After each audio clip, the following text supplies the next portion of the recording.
Apocalipse capítulo 7, versículo 15, o ponto 1, diz: servem a Deus no seu tempo. Por isso estão diante do trono de Deus e o servem de dia e de noite no seu tempo. E aquele que está sentado sobre o trono os cobrirá com a sua sombra. Este texto não faz referência ao templo terrestre, mas sim a um templo celestial. Então eu falo templo terrestre porque quando for tratado o templo terrestre, então nós deveremos dar uma nota escatológica sobre a importância do templo terrestre para o arrebatamento da igreja.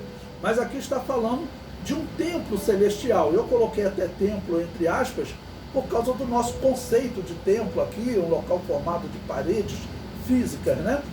Lá, na verdade, está tratando de um local onde eles estão adorando a Deus.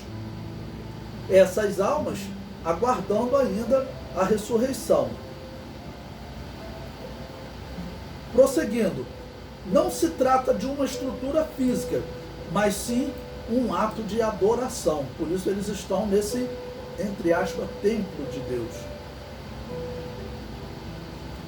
Como essas almas ainda não ressuscitaram, é natural concluirmos que elas ainda residem no terceiro céu. Segundo Coríntios, capítulo 12, versículo 2, o apóstolo Paulo diz: conheço um homem em Cristo que há 14 anos, se no corpo não sei, se fora do corpo não sei, Deus o sabe, foi arrebatado ao terceiro céu. Esse terceiro céu, claramente o próprio apóstolo Paulo vai descrever como sendo o paraíso, onde as almas aguardam a ressurreição, que aparece na promessa de Deus ao ladrão da cruz e é também o seio de Abraão. No versículo 4, o apóstolo Paulo diz: foi arrebatado ao paraíso e ouviu palavras inefáveis, de que ao homem não é lícito falar. Onde Jesus prometeu que o ladrão convertido na cruz o encontraria. Disse-lhe Jesus: em verdade te digo que hoje estarás comigo no paraíso.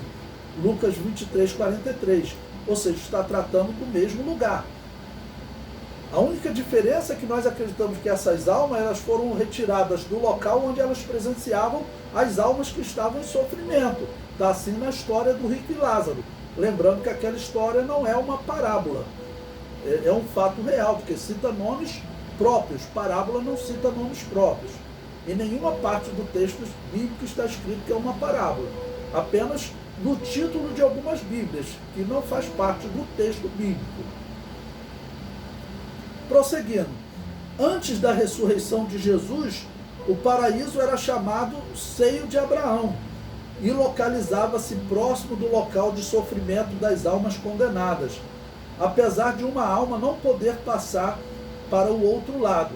Lucas 16, versículos 22 e 23 nos diz: e aconteceu que o mendigo morreu e foi levado pelos anjos para o seio de Abraão. E morreu também o rico e foi sepultado. E no Hades ergueu os olhos, estando em tormentos, e viu ao longe Abraão e Lázaro no seu seio. Então, todas essas almas que estão morrendo hoje, elas vão para o terceiro céu. Só que o terceiro céu, vamos assim dizer, ele fica vazio no arrebatamento da igreja, porque toda a igreja recebe corpos incorruptíveis. Aqui eu já vou falar, claro, vamos dizer, um dos grandes argumentos que nós temos para o arrebatamento ocorrer antes da grande tribulação. Porque essas almas aqui, elas só ressuscitam depois do fim da grande tribulação, início do milênio. E a igreja de Jesus, é dito claramente que ela participa da batalha do Armagedon com Jesus.